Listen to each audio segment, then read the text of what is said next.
Bırak dedim, bırak! Bırak onu! Hainler! Erdi.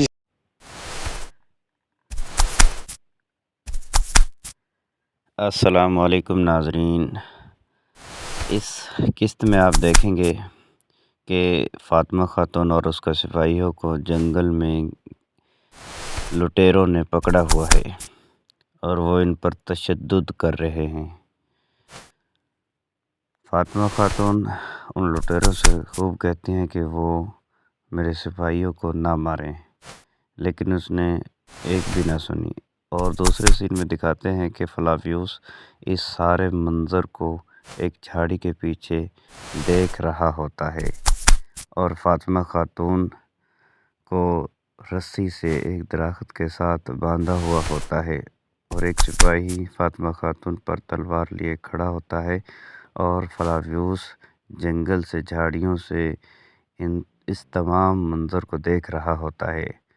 اتنے میں فلاویوس وہاں سے نکلتا ہے اور فاطمہ خاتون پر جن لوگوں نے تلوار اٹھائی ہوتی ہے ان سے حملہ کرنے کے لیے آگے بڑھتا ہے۔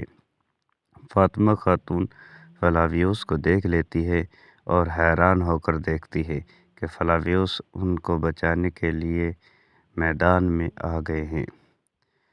فلاویوس ان کی طرف آتے ہیں اور فاطمہ خاتون اور فلاویوس ایک دوسرے کو دیکھتے ہیں۔ فلاویوس آتے ہی ان لٹیروں پر حملہ کر دیتے ہیں اور ان کو ایک ایک کر کے مارنا شروع کر دیتے ہیں۔ فلاویوس فاطمہ خاتون سے محبت کرتا ہے، اسی لیے وہ ان کو بچانے کے لیے میدان میں آ گئے، اور فاطمہ خاتون بار بار انہیں بڑی حیرت سے دیکھ رہی ہوتی ہے کہ فلاویوس ان کو بچانے کے لیے لٹیروں سے لڑ رہے ہیں۔ اور فاطمہ خاتون کا سپاہی ابھی تک بے ہوش ہوتا ہے کیونکہ اسے ان لٹیروں نے بہت مارا ہوتا ہے، اس لیے وہ بے ہوش ہو جاتا ہے، اور فاطمہ خاتون کو فلاویوس کھولنے کے لیے قریب آتا ہے۔ اتنے میں ایک شخص ان میں سے اٹھ کر فلاویوس پر حملہ کرنے کی کوشش کرتا ہے، جس سے فلاویوس اس کو آگے بڑھ کر مار ڈالتے ہیں۔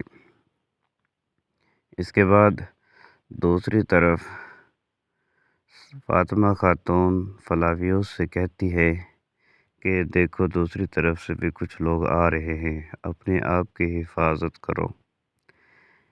فلاویوس ان کی طرف دیکھتے ہیں تو وہ قریب آ جاتے ہیں، ان سے لڑائی شروع کرتے ہیں تو دو لوگ فلاویوس کو پکڑے ہوئے ہوتے ہیں، اور ایک تیسرا شخص بھی سامنے سے دکھائی دیتا ہے۔ وہ فلاویوس کو مارنے کے لیے قریب آتا ہے اور وہ بہت تیزی سے دوڑتا ہوا آتا ہے، ایسا لگتا ہے کہ فلاویوس کو مار ہی ڈالے گا۔